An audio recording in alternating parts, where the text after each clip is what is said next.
C'est un jeu? Ah ouais, c'est vachement bien tes gants. T'as vu un peu? Ce sont les Furigants Must All Season. All season, genre 4 saisons, comme la pizza? Ouais, comme la pizza, ouais. Furigant est l'une des marques françaises les plus anciennes.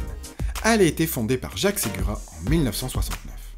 D'abord spécialiste des gants pour la pratique de la moto et du ski, la firme de Monsieur Jacques s'est ensuite diversifiée en 1971 pour développer d'autres produits. L'implication dans la compétition a permis à la marque de rapidement devenir populaire chez les motards français, ce qui est plus que jamais le cas aujourd'hui, grâce notamment à un ambassadeur du calibre de Johan Zarco. Bon, blague à part mon jeu de mots pourri sur le côté 4 saisons, moi j'ai du mal à saisir le concept de gants toute saison. J'avoue que ce qualificatif a de quoi surprendre. Allez, on fait le point. Comment des gants peuvent-ils se montrer aussi performants des gelées hivernales aux chaleurs brûlantes d'été, alors que, contrairement aux vestes toute saison, ils ne disposent pas de doublure amovible? Comme souvent, la polyvalence se cherche dans le compromis. Un peu isolé, mais pas trop. Les Must All Season sont développés pour isoler un minimum, tout en évitant que vous n'ayez trop chaud à la belle saison. Comprenez qu'en cas de situation extrême, chaleur cuisante, température glaciale, ils atteindront leurs limites. Au final, ces gants Fury se montreront à l'aise les 3/4 de l'année, de mars à novembre pour schématiser, avec, comme il se doit, une membrane étanche et respirante pour faire face aux averses que vous croiserez tout au long de l'année. Bien entendu, au chapitre de la sécurité, les Furigants Must All Seasons cumulent ce qu'il faut pour tailler la route sans inquiétude. Je ne parle pas que de la coque au dos de la main et des différents inserts en mousse aux endroits stratégiques côté paume. Notez aussi le système de serrage. Il fait appel à un strap velcro au poignet destiné à assurer le maintien du gant, indispensable contre l'arrachement. La seconde patte velcro sur la manchette favorise quant à elle l'ajustement au blouson. Vous vous en doutez, avec tout ça, les Must All Season sont certifiés en tant qu'EPI et disposent de l'étiquette requise pour ne pas transpirer au premier contrôle. Bon Jus, en parlant de transpiration, j'ai cru comprendre que t'avais eu un peu chaud aux mains. Ah mais grave. Ce sont des gants toute saison, on est d'accord, hein. Mais là, passé 20 degrés, ça commence à être vraiment compliqué. Donc on peut rouler l'hiver sans problème avec. Le printemps, ça va être bien. L'automne, fin d'automne aussi. Par contre, toute la saison estivale, ça va vraiment être galère. C'est vrai que quand tu les mets, finalement, tu sens qu'il y a quand même une sacrée épaisseur, quoi. Ce sont des gants toute saison, mais assez épais. Et finalement, outre le fait qu'on a très chaud, on a un léger manque de feeling. Alors après, c'est totalement personnel, mais j'aime les gants assez fins avec lesquels j'arrive à bien sentir les leviers. Là, on est quand même sur du gant assez gros et on perd quand même en feeling. Alors paradoxalement, comme tu nous dis qu'ils sont plutôt destinés à l'hiver, on pourrait s'attendre à ce qu'ils soient étanches, et c'est pas vraiment le cas. Alors même pas du tout. Alors je me suis pris des grosses draches, hein, et en un quart d'heure de temps, le gant était trempé, mais une véritable éponge. C'est que c'est la première fois que je retire les mains, avoir les mains trempées en sortant une main d'un gant.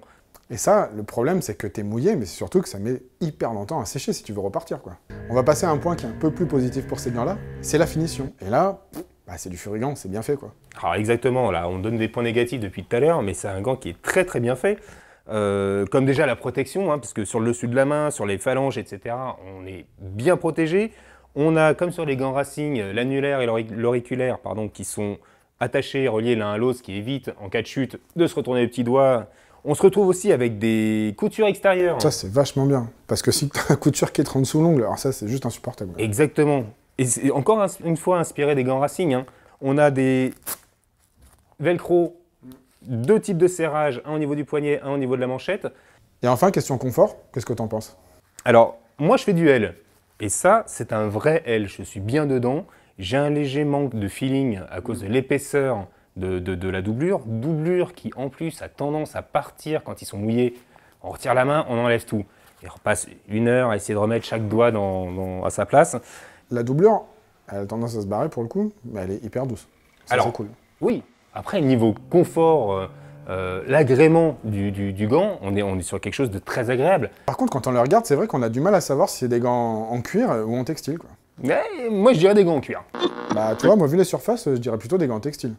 Allez, tranchons les questions. Ok, on t'écoute. Alors, cuir ou textile? Les deux, mon capitaine. Les Furigants Must All Season associent les deux. Un choix pas si bête, comme vous allez le voir. Chaque matériau a en effet ses spécificités et trouve sa place sur des gants routiers. Le textile d'abord. Plus économique que le cuir, il permet d'alléger la facture. Et puis, il se révèle plus souple. indispensable quand on roule longtemps. Mais surtout, sacré atout pour des gants toute saison, il pompe moins l'eau en cas d'averse et sèche plus rapidement. Le cuir gagne pour sa part des points question protection. Il offre une plus grande résistance à l'abrasion et à la déchirure qu'un tissu. Raison pour laquelle on le retrouve côté paume, puisque c'est la zone la plus exposée au contact avec le bitume. Réflexe oblige.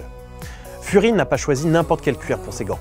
Il s'agit d'un cuir de chèvre lequel offre un excellent compromis, souplesse, protection. Une qualité qu'il doit notamment à sa finesse et que les doubles coutures permettent d'exploiter pleinement. Je résume. Au dos de la main, du textile, plus adapté pour faire face aux intempéries. Et côté paume, du cuir de chèvre, offrant une plus grande résistance. Vous voyez, faut pas être sectaire. Ok, c'est intéressant. Par contre, j'ai pas l'impression que t'aies trop tranché le débat là. J'y viens. Alors, en général, on a tendance à dire que... Ah, attendez, on m'appelle. Ouais, donc en gros, si on a besoin de rien, on pense à toi, quoi. Désolé, les clients avant tout. C'est ça, ouais. Bon jeu, pour le test en live, on va appuyer là où ça fait mal. On va tester un peu l'étanchéité. T'es prêt à te mouiller? Ok, mais ça sert à quoi, ça? Ça, tu reconnais pas? C'est un bac pour coiffeur, c'est pour te laver les cheveux. Ah, t'es venu avec ton humour, toi? Bon, petite sérieusement. Non, sérieusement, eh ben écoute, tu vas mettre la main dedans, on va plonger tout ça dans l'eau, et puis tu vas me dire à quel moment tu sens que t'as les doigts mouillés. Bon, bah écoute, on fait. Prêt? Allez. Allez.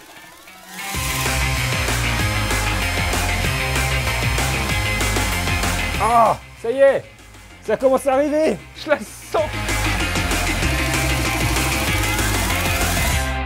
Allez, debout. 4 minutes 20 plus ou moins. T'as déjà Ouais. la main mouillée. Ouais, déjà, ouais. C'est rentré par où? Alors, ça commence par le poignet et par capillarité, ça remonte doucement vers le haut de la main. Les doigts sont encore secs pour le moment, mais ça remonte gentiment mais sûrement. Donc d'ici 5 minutes, j'ai toute la main mouillée. Ouais. Bon là, il n'y a rien de scientifique dans ce qu'on vient de faire. Mais comme tu nous avais dit que ces gants n'étaient pas spécialement étanches, à ton avis, combien de temps ça a pu durer avant que tu aies les mains mouillées quand tu étais sur la moto? Bah écoute, comme exemple, je vais prendre lundi où je me suis pris une vraie grosse drache et en un quart d'heure, j'avais les mains trempées, mais réellement trempées. Donc on peut en conclure, par rapport aux autres gants que tu as essayés, que ceux-là sont pas spécialement étanches, quoi. Ils sont beaucoup moins étanches, ouais. Jules, on termine par ce côté rapport qualité-prix. Là, 79 €, j'ai envie de dire finalement, bah ça rattrape un peu le coup, quoi. Effectivement, il est plutôt bien placé, hein. Il offre pas mal de belles prestations. À côté de ça, je m'attendais quand même un petit peu à mieux de la part de Furigan, même s'il a pas mal d'arguments. Le côté éponge en cas de pluie, c'est un petit peu rédhibitoire pour moi.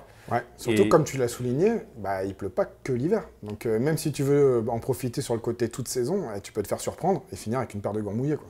Exactement. Et puis deuxième point, l'été, rouler, c'est très très chaud, quoi. Donc 79 € à conseiller comme deuxième paire de gants éventuelle, ou alors le mec qui regarde la météo et qui sort que quand il fait beau.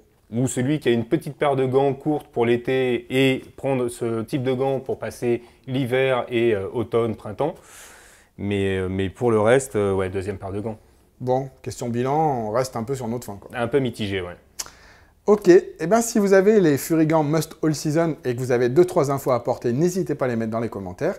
Et encore une fois, si vous avez des produits et que vous avez envie qu'on les teste, pareil, balancez tout dans les coms. Allez, ciao!